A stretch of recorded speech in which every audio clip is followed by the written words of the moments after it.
So up today would be flight limitations, and I know this is going to be kind of a touchy subject, and the going practice is going to be change is bad, and actually Steve and I were just talking about that, but but what would you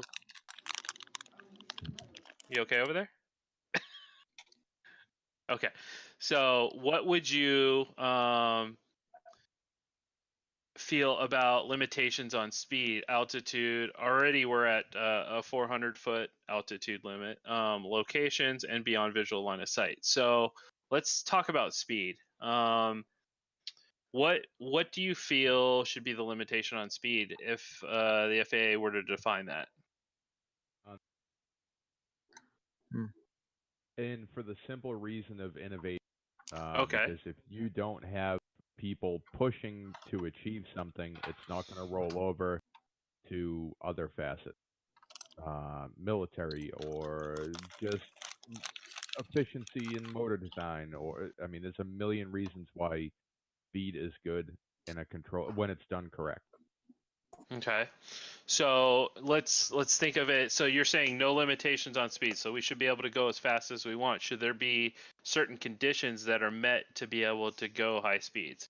So for example, should it be at an event? Should you have to have some mitigating factor, like, obviously have a spotter if you're flying FPV, because that's what the rules are. But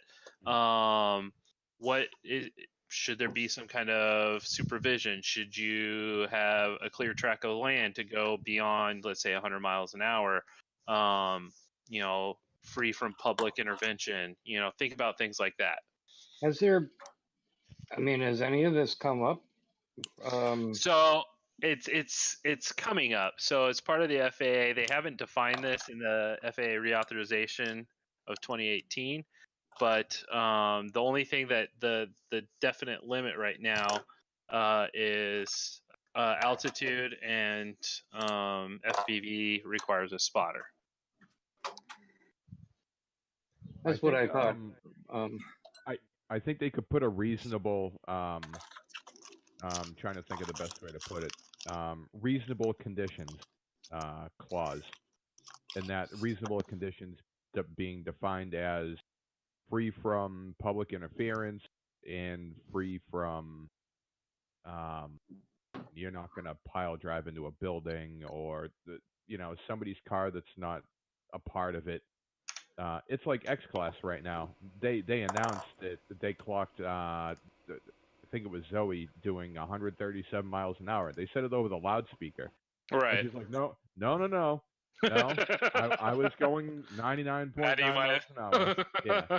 I think that it's ridiculous, because if you get hit by an X-Class doing 100 or 140, it's not going to matter. Right. So, okay. Isn't there something, a speed limit rule for driving cars where it's based on the conditions? Whatever's safe for the reasonable and prudent. Right, and that's I believe that was up in Montana, if I remember correctly, and I believe that finally went away. I'm not 100%, so please don't quote me on it. I still think there's something else, like if it's heavy rain or snow or something, and you're even driving the speed limit, you can be pulled over because it's unsafe for the conditions. I think they call it too fast for conditions, and I always thought that was just a blanket excuse for them to pull you over. No, it's driving to in danger. I actually beat one of those. I was doing 85, and I was doing 85 and a 40 in the snow on a bike. Okay. So I guess what I was trying to say is, if there could be something more vague like that, that's whatever is safe for the current conditions you're in or place you're at. Okay. So Correct. Safe and prudent for current conditions, right? Yeah. And yes, I you was can used get to caught say on, reasonable and prudent. Reasonable and prudent. There you go. Yeah, that's what the signs used to say that anyway. Okay. So, but to be honest, go ahead. To be honest, I feel like one of the greatest problems is that it's hard to regulate these things. I really feel like the FAA should come up with a solution on regulation first, but that's my personal thoughts.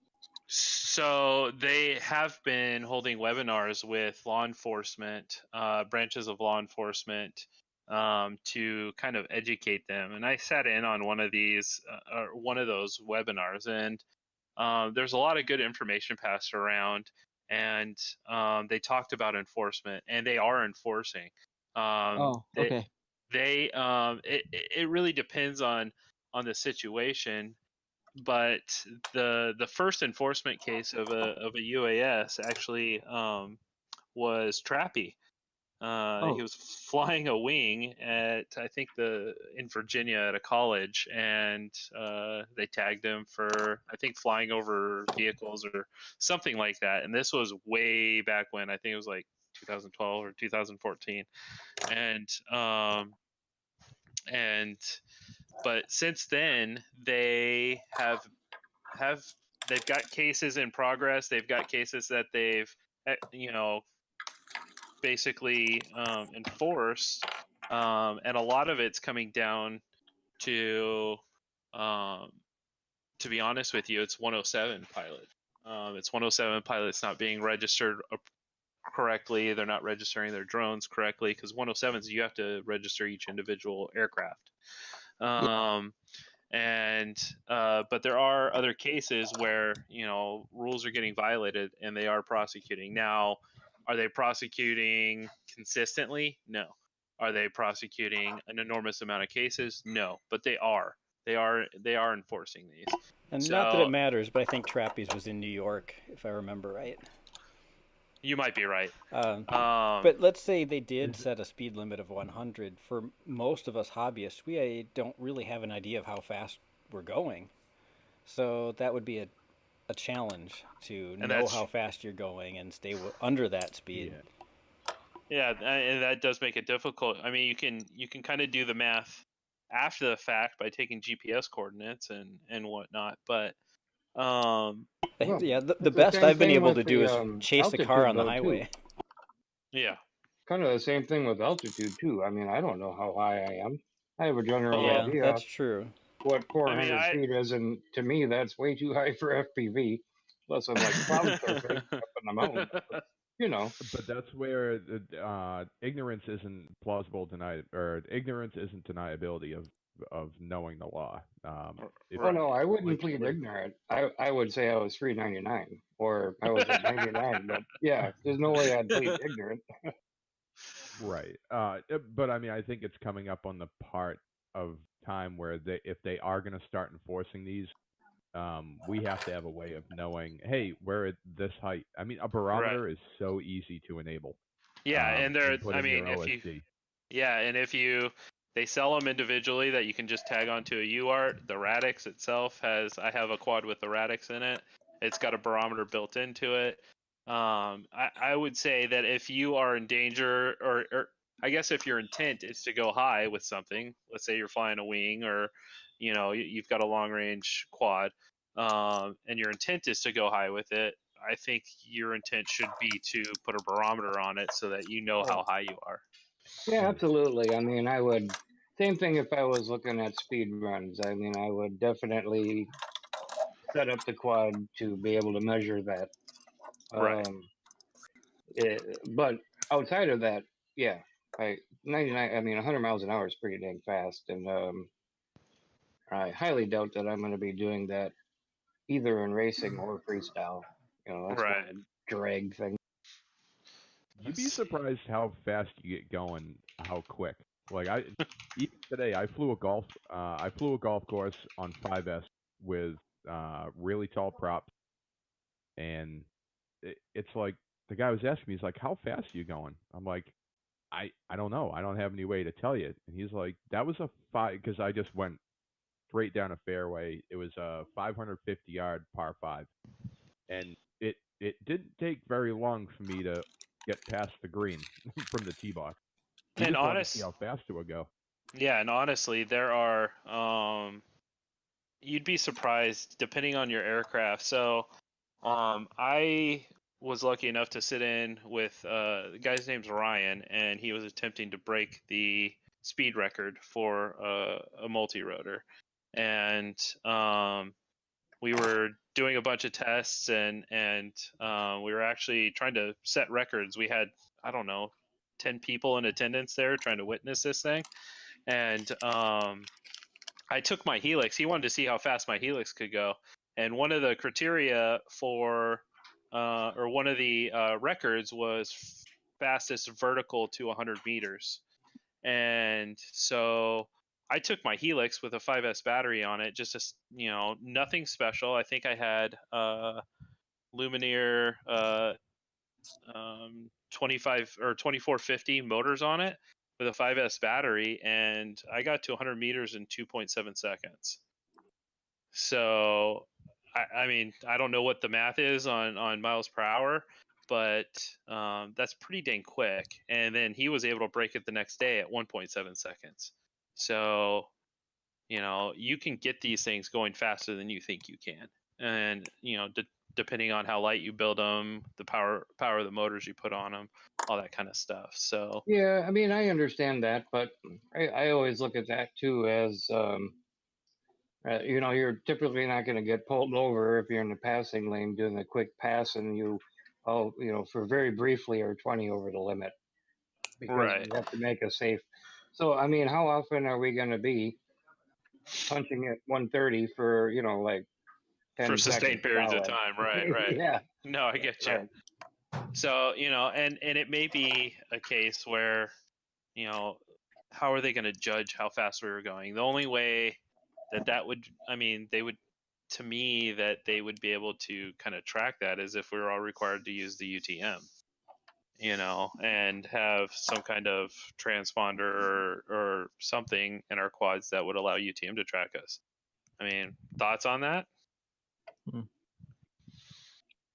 I am okay with the transponder as long as I can put PGP on it. What's PGP? Pretty good privacy. Basically, Gotcha. if I can run like AES or whatever. So in other words, yeah, I got it. I'm broadcasting it. You ain't gonna get it until you get my key. Right. Gotcha. That makes sense. All right. So now let's look at altitude. Should 400? Yeah, we can't hear you building your quad, Tired Fire. Can you mute when you're not talking? All right, sure. Thanks, bud. Appreciate it. So should 400 feet be the altitude of limit? And, why or why not?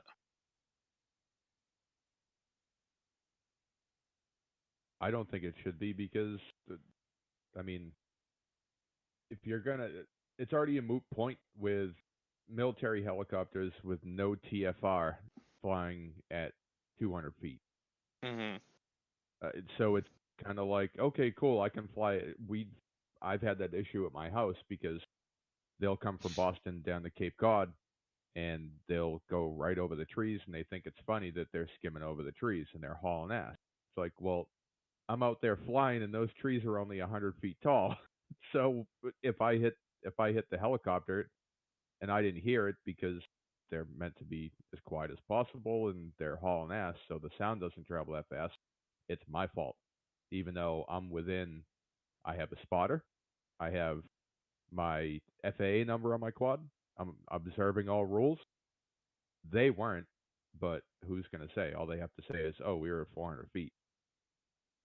Right. Yeah, like Bruce Simpson would say, if once Hey, manned Blackhawks aircraft starts obeying those limits and get fines for flying too low, then maybe we'll start obeying those limits. Yep. Right.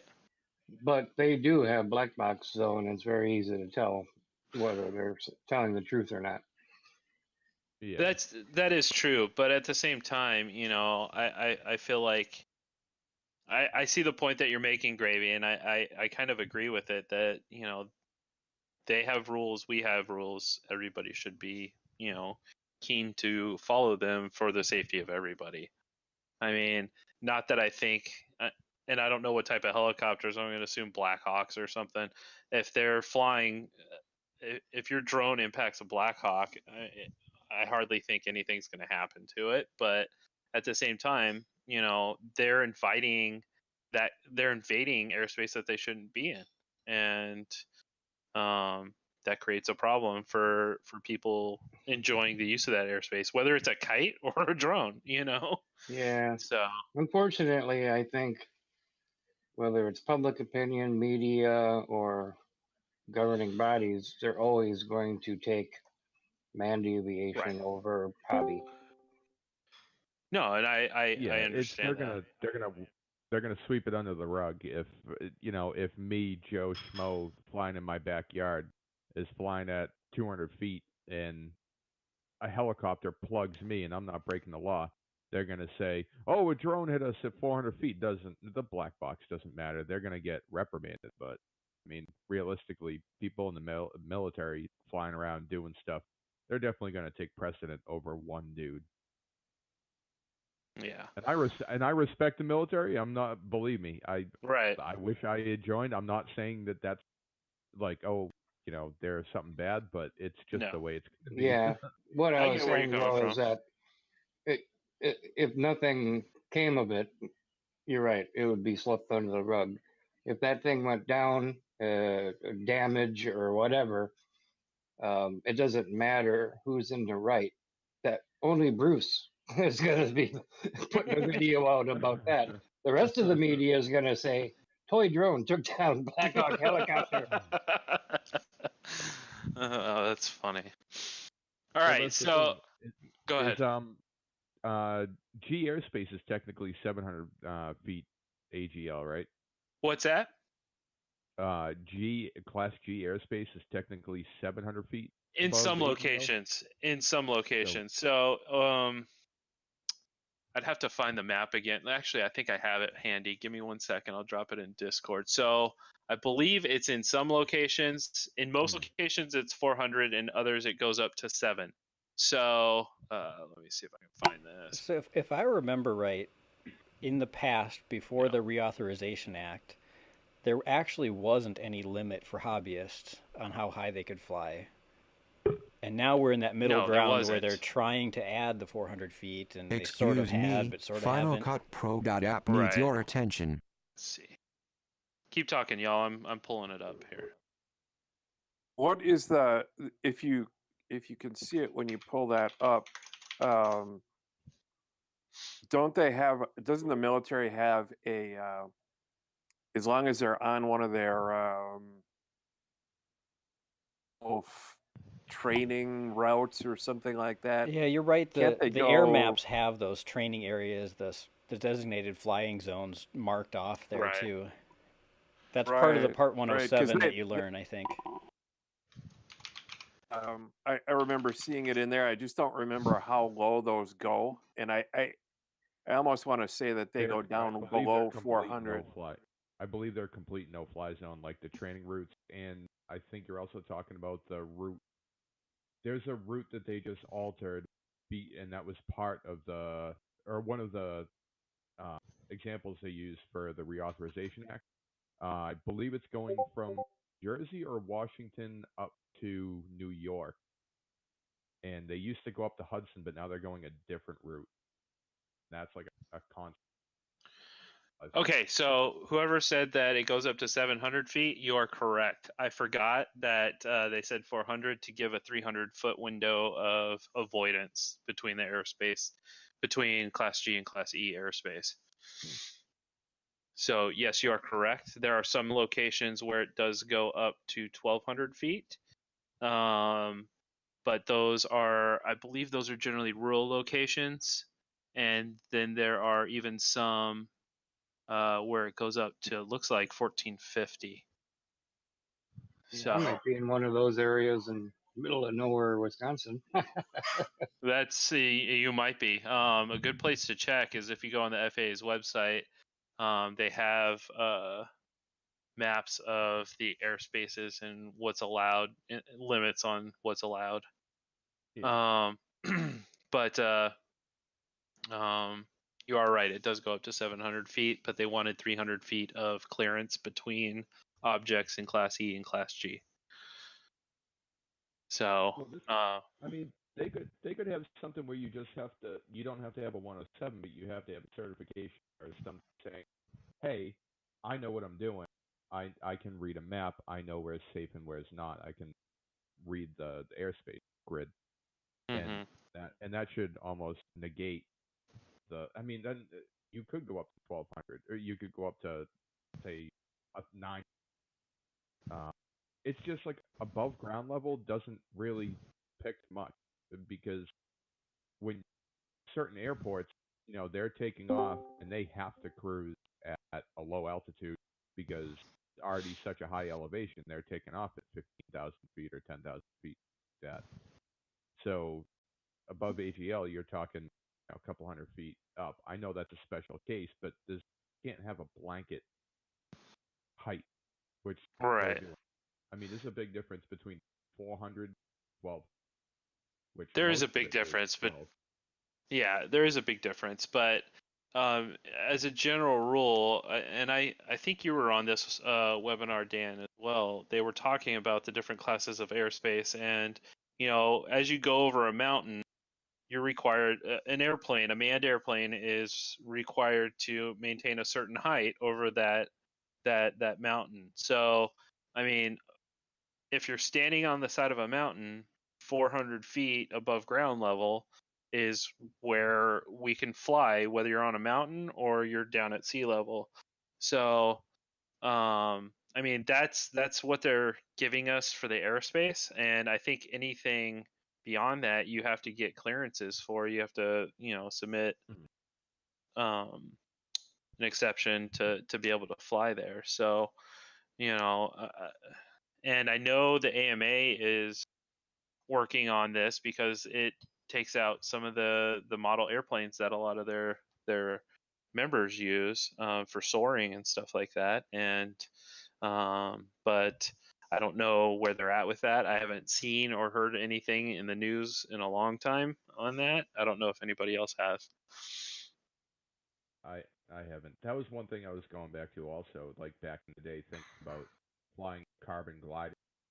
Is you're up there, and you're up there for a long time, so you need some height to get towed up.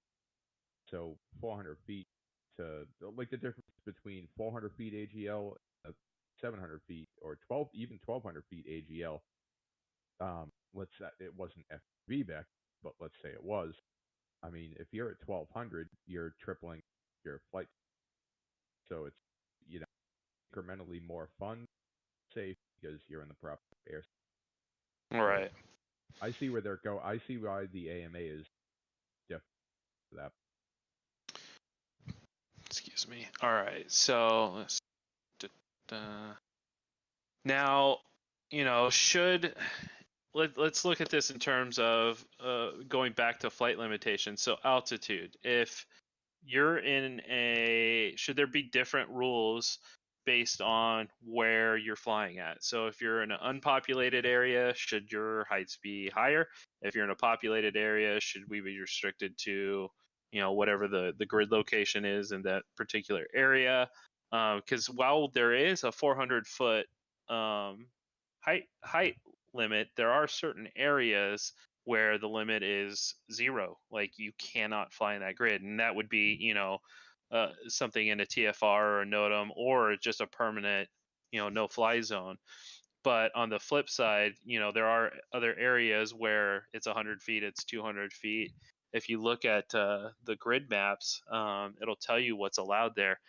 So should it be different in those areas? Should there be less restrictions in rural areas, or let's say out in the middle of nowhere, the wilderness, whatever you want to call it? Just because you're in the wilderness doesn't necessarily negate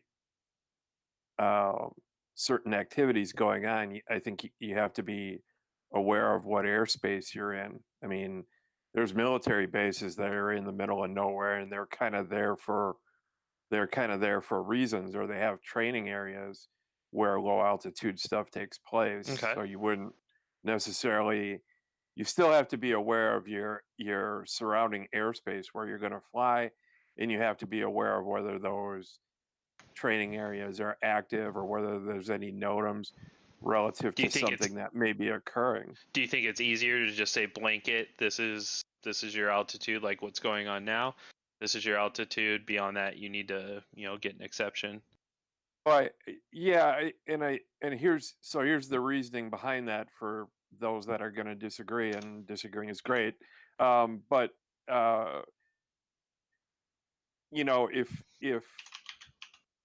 just from the aspect of having to put together an exam and people having to take an exam to get potentially get a license for a hobbyist, right? If we have to now start teaching everyone how to read airspace charts, aerospace charts, and access all of that information and understand it, you might as well just make it everybody's going to have to take a 107 exam, because that's the hardest parts. Those are the parts that are the most difficult to pass in that exam.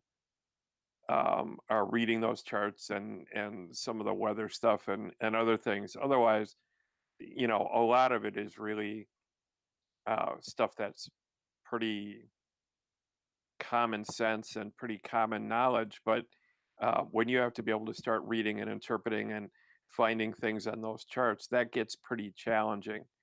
Yeah, it does. And then in order to do that, it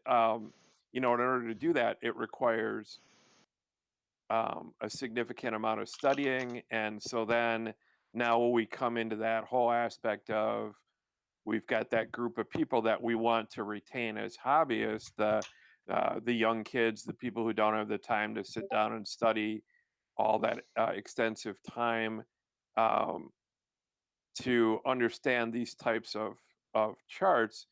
Um, Learning that is not something you do in 45 minutes. And Right. the exam then becomes much longer as well. The longer an exam is, the more difficult it is to take and pass. So, as an example of what Dean was talking about, I threw in an airspace map. So this is kind of what he's talking about, learning to read these and what they mean. So, just as an example there. Yeah, and so I mean, if you look at these, there's all kinds of stuff on here that unless you've been taught, you don't know how to read. Just examples here. There's various levels of airspace. There's military training areas. You've got to be able to, this is one here. So this is this is like the busiest chunk of one of the busiest chunks of airspace in the country. Dallas Fort Worth area. Dallas Fort Worth. I mean, you couldn't pick more of a nightmare, right? And so how many airports are there within this thing? And when you take a 107 exam, they purposely will always throw you a question about this airspace so that you have to be able to determine, okay, this little airport that's over here. So if you look up just one that's easy, if you look up in the upper left-hand portion, there's Denton Airport. So that's part of that has its own airspace, which is also overlaying at least 3 other pieces of airspace. Mm-hmm. To know, how to separate the question that they ask you relative to what they tell you. Are you specifically, you're 2 miles south of this airport, what kind of airspace are you in? Or if you're 10 miles, you're outside of that ring, now you're in Dallas Fort Worth airspace, and then how high are you? And it becomes much more of a challenge. Yeah, it does. So teaching someone to do that is a whole lot harder, really, than saying, okay, we're happy with 400 feet, because we want to retain the number of people that can become involved in this hobby, and they don't have to take a test that they're gonna study for, have to pay for a class to get through. And then how many times are people going to go back if they fail it twice? Right. It's expensive to take. No matter what it is, it's gonna have a fee with that. No matter who administers it, somebody's got to be you're gonna have to pay a testing service to administer it. And it just makes it difficult. And I think, as much as we might like that, Is it 6,000 worth a it? foot. Yeah. Well, that's why I was kind of saying it. I wasn't saying it that everybody should have it. I was saying more as a, it's almost like achievement unlocked. You fly up 1,200 feet because you know you're at airspace, but you don't have a 1.7 because you have a need for it for everything. So it's the general hobbyist can go out and fly, stay inside of 400 feet, and I mean general hobbyists should have some working knowledge of flight, airports, stuff like that. Um, but if you do this, you have a certificate that, oh, you're flying at 600 feet. No, it's okay. No, I have a certificate. You just have a screenshot phone, or you can produce that in the future because you don't carry it with you. You know what I mean? It's just something like that, like just that there's a way to say, okay, this guy knows what he's doing. He's got the certificate and he passed this, so that it's okay for him. And this goes not just for FPV. This also, I mean, this might be a way that, you know, like the AMA would be able to work something in, where it's just a certificate. You can go. There's hundreds of testing centers for the 107 test. To scale it down to that one portion of having it just be general airspace knowledge, I really don't see it being a huge undertaking to just restructure the test to one part that's already in existence. It is. It means rewriting the exam and having yet another exam out there. So somebody's got to write it. Somebody's got to approve it. So I think, Gravy, where you're kind of going with this, and I come back to we kind of talked about this last week, but to amateur radio, like ham radio licenses. So there's multiple levels. You know, you got a technician class and a general class and whatnot. You're talking about basically being able to test into higher privileges is basically what you're saying, right? Yeah, maybe just the blanket 107 isn't good for because it's a dynamic hobby. It is constant. It's look how much it's changed in 3 years. Right. So maybe there is. I mean, it is a hard test. I've been studying for it. It's not fun, but if you want to be able to fly and do that, then you should know what you're doing up there. Even though it is technically still Class G airspace, but it's still a safety concern. Obviously, that's why we're restricted to 400 and not 900, which is the 300-foot buffer zone. So maybe you just take a test, and that way you prove proficiency. You know how to read it, and you can go out and you can be safe at a higher level than they originally thought was necessary. Okay, I see where you're going. Okay, so all in all, how do you in an optimal world, in a perfect world, how do we integrate effectively as hobbyists with both commercial UAVs and full-scale aviation? What does that requirement look like to you guys? Is there one? How do we get along with everybody? Personally, they stay out of my airspace. I'll stay out of theirs. But Okay, that's a perfectly valid answer. yeah, no, I realize that's not realistic, but still, I don't know. I'm just thinking my daughter's interested. I just want to have her help me build a quad, get her on the sim, and go out and fly. I don't want to have to do anything else with her. I mean, later on, if she really gets into it, yeah, we'll teach her some rules of the skies type of thing. But until then, she's under my supervision. She shouldn't have to worry about any of that crap. Right. Okay. Any other comments on that? Well, I think that's a valid step system to have if you have a pilot in training and they're under the direct supervision of someone who is experienced and has whatever qualifications. So they're going to, they're tasked, the FAA is tasked to have this, to have some sort of a hobbyist level exam. So as long as the person that is able to take control of that aircraft, should a problem occur, or is there to tell the person, hey, you need to, you're too far away, you're too high, you're whatever, you're about to violate a rule. I think I think that's a great space to have, because then we don't have to worry about about kids needing to learn how to build a quad and fly a quad and then pass the test before you can go out and have your first flight, right?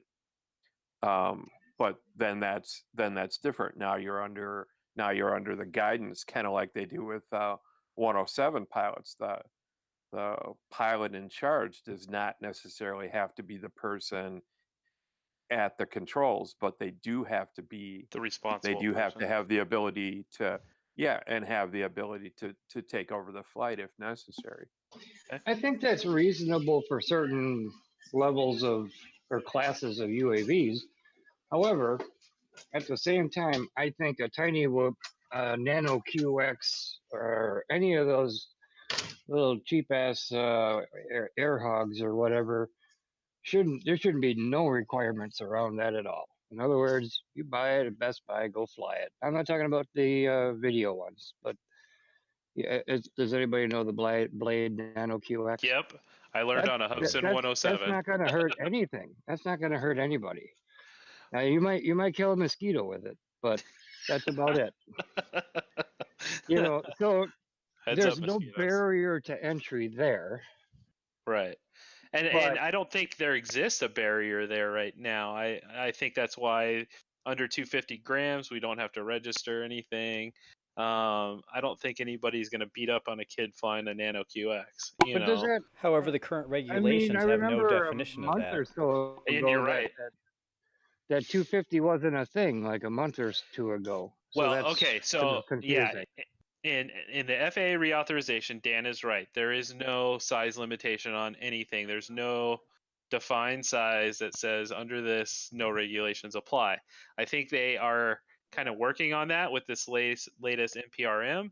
They did call out different classes of model aircraft being under 250 grams, requiring not requiring anything to fly over people. Right. That kind of stuff. Now that hasn't been integrated into anything yet. So, but on the flip side, you still have to register if you're over 250 grams. So we've kind of got this mishmash of regulation happening right now. And one thing wasn't called out in the FAA, but it's called out in having to register. So it's I don't feel like the FAA is going to be beating people up over a 250 gram quad, and I don't think anybody here would disagree with me. But at the same time, I like the approach of flying under an experienced pilot. I learned on a Hubsan 107, which is basically a Nano QX, but and I flew it in the house for probably a month before I felt comfortable taking it outside. And I flew it in the house the first time, went right up into the ceiling, and then I wouldn't go back in the house until I was comfortable. That's funny.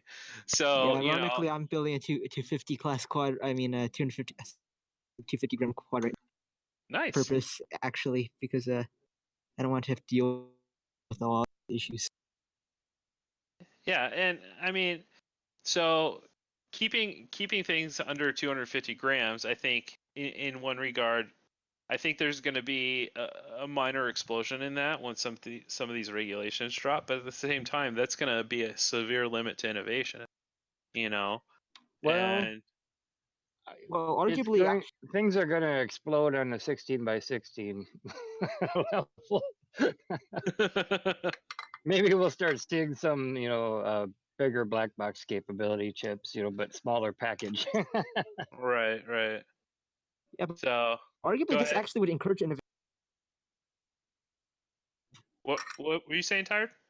Arguably, this would actually encourage innovation as well because it encourages manufacturers to try putting things into a smaller form factor. I would agree with you there. I honestly I have nothing to say to that. I think you make a point there. Anybody else?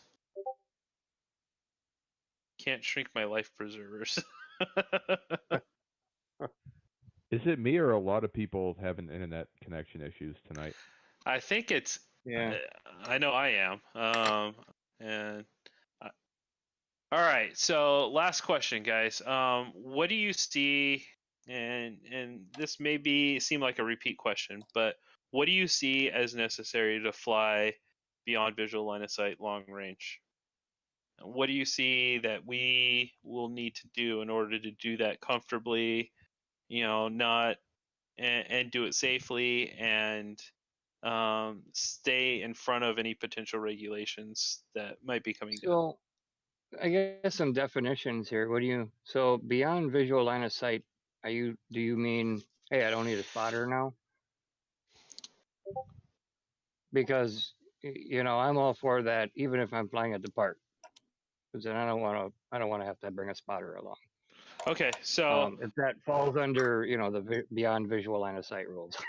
so think of it this way: your face is in the goggles, therefore you don't have direct line of sight to your quad, or to your plane, or whatever it is you're flying.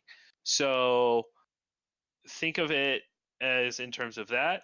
Think of it in terms of being able to fly long range. I want to go cruise up the mountainside. I got Literally, you. So all encompassing.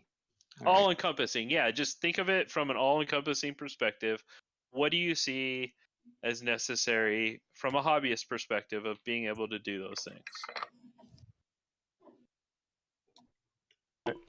I could certainly see a size or weight limit. Like if it's less than 250 grams or if it's less than 100 grams, why can't you fly without a spotter beyond visual line of sight? Because it's not going to do anything, not going to do any harm. Right. Along those same lines, though, you can also borrow from other sports, possibly. Like, I don't know if anybody lives on a lake, but there's lake etiquette. You can't have motorcraft creating wakes beyond a certain time because the fishing goes all to hell then.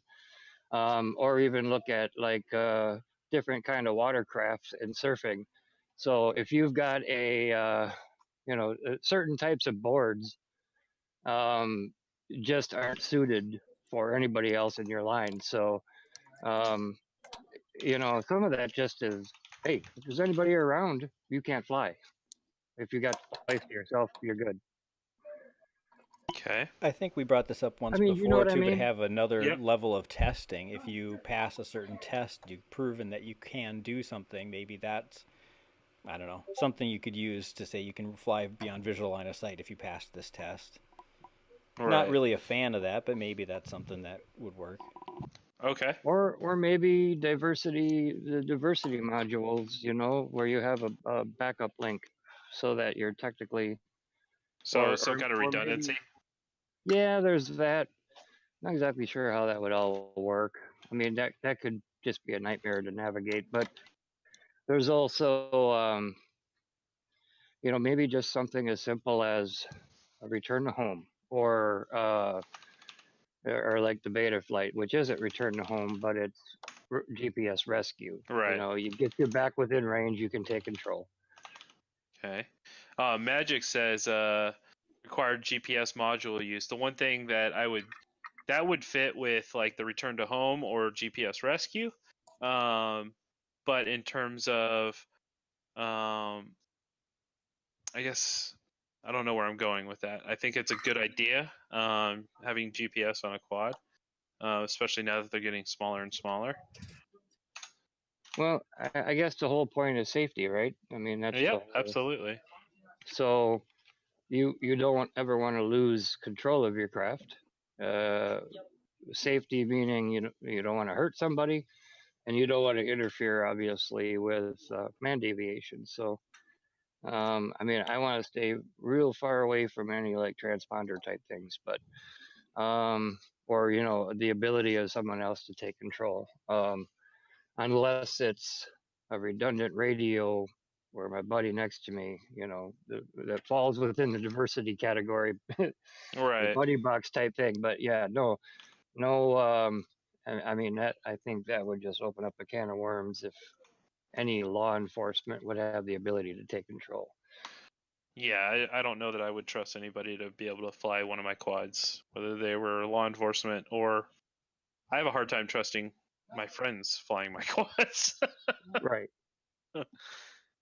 Because, I mean, and most of you know this, I mean, they're built for the user. They're, it serves my purpose. It may not, be controllable for somebody else. But especially if we're talking about if you're flying beyond line of sight, that means you're obviously going to need the FPV link to fly the thing, or how are you going to see where it is? Exactly. I mean, right now, I think the limiting factor there is the degradation of our FPV link. Unless you're going to another frequency, but when you're talking about what we have currently 5.8, we've got a limitation there. Right. Yeah, I mean, that's going to inherently limit your distance. But again, there's options out there for, going further and further.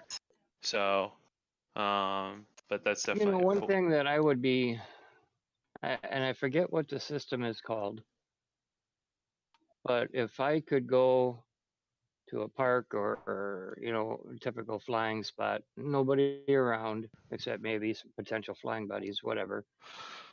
If all I had to do was pull up my phone, hop on AirMap, put in a request to say, here's my location, here's how long I'm going to fly, here's how high I'm going to go, and it more or less is 99% of the time approved outside of NOTAMs and other things.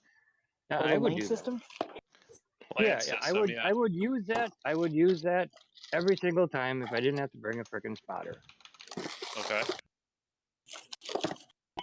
And I might be way off base here, but I feel like the FAA, when they talk about beyond visual line of sight, they're focusing their regulations on stopping things like Amazon from willy-nilly designing their package delivery drones, and they're worried about corporations and super long range automated flights like that are beyond visual line of sight. Not so much us hobbyists with our goggles on flying in a park, which would be great if that was just I agree, blanket but allowed. I can easily see that extending to us as well, I guess. So they're certain. I don't think they're gonna. Just because of the financial interest in this. Let's face it. The Amazons of the world have got a whole lot more, a whole lot bigger wallet to lobby this legislation than we're ever going to have. Right. And I get where you're coming from with that. And I think part of it is keep in mind the FAA's mandate. It's safety for the airspace. And I think, Dan, you're partially correct. I think they are more focused on, long range delivery systems and whatnot. They're not, I wouldn't say they're hyper focused on hobbyists or anything flying beyond visual line of sight. But at the same time, they have, rules like having a spotter. They, in order to maintain that visual on your aircraft, and so that if John Q. Public starts walking into your flight space or a car comes through, they can notify you of those obstacles to basically keep people safe. Or, obviously if there's a manned aircraft entering your area, even more so. So, but I think their first and foremost is safety of everything that's entering the airspace. And but I think you're right. But on that same token, and to kind of wrap things up here, because we're at our hour, if you guys click that link I gave you, FAA just gave approval to drone delivery in Virginia, I believe. So, so that's happening. yeah, one of the things that concerns me, of course, with that is, just the their lobbying potential versus hobbyists, but also Right. we don't need these air maps getting any more freaking complicated to know about drone, flight lines. No, I get you, and I mean the hard part about this is that according to the article, they're going to be literally dropping packages from these things, and that those flight paths are going to change depending on whose house they're going to go to. Mm-hmm. And Well, if they're above 400 feet, put a parachute on it. I'm okay. Yeah, that'd be fun to chase. So it'll be interesting to figure out as this kind of develops how high, where they're going to be flying, what airspace they're going to be flying in, what altitude, what speeds. Are they going to be required to stick to specific airspace lanes? It's kind of hard to think about that, but if anybody's seen Star Wars, you've seen the lanes in the airspace above planets and stuff, but are they going to be restricted to those types of areas and then diverge once they get close to a house, or what's going to be the case there? So this article from Bloomberg doesn't really say anything about that, but this is going to be rolling out in the next couple of months, so we'll have to keep an eye on it. There's just not much detail in it. I saw it, and I guess I know we're up on time here. On this, that the FAA, as it stands and as it's funded right now, the last thing they want is more airspace and more aircraft that they've got to control.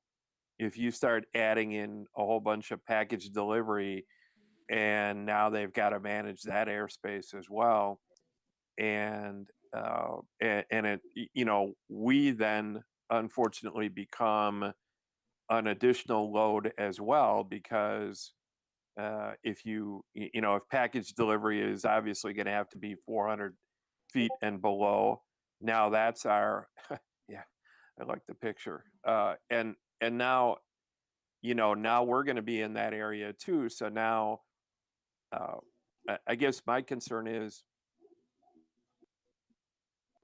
I see this moving towards everyone with transponders so that they have a way of monitoring it.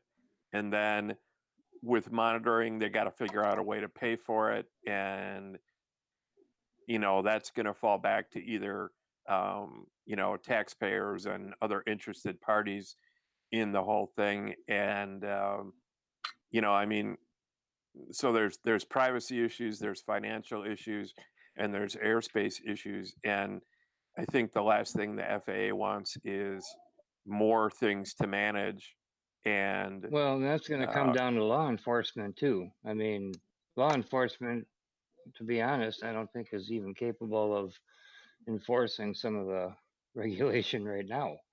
well, they can't keep up with the calls on the ground in most areas. So believe me, I have had a lot of interaction with law enforcement, and I've got a number of good friends that are ranking officers in law enforcement, and the last thing they want is calls to deal with airspace issues, drone issues, airspace issues.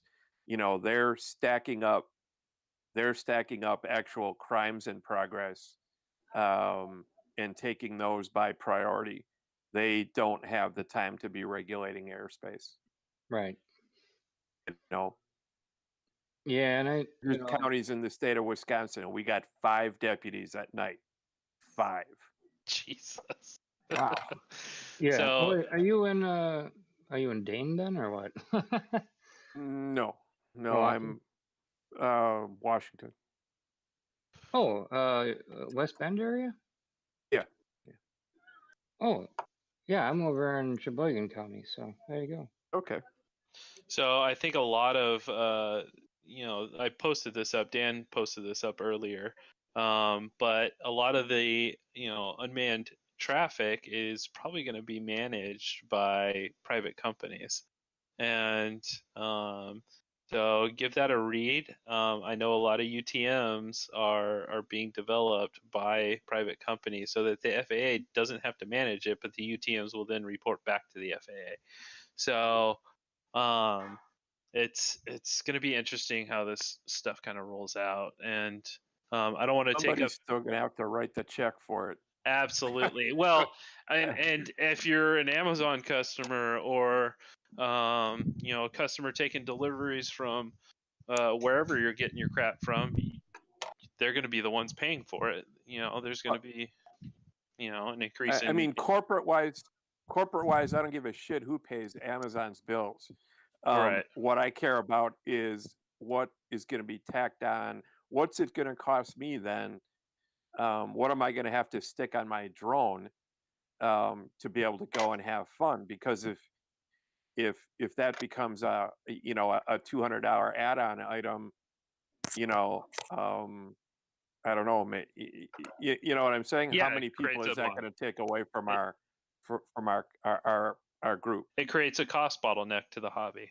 Yeah, exactly. Yeah, no, I get where you're coming from. I've said the same thing for a while. So, all right, guys, good discussion. We will pick this back up next week.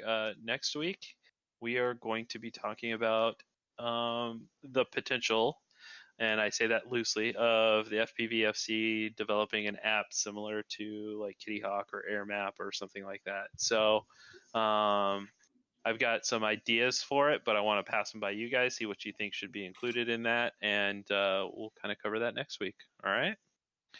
Anything else before we go? Nope, sounds good. All right. Everything seems Well, good. you guys have a great evening, and I will talk to you all next week. Yeah, catch y'all next week. Alrighty. All right. Thanks, Jack. Bye-bye. Bye.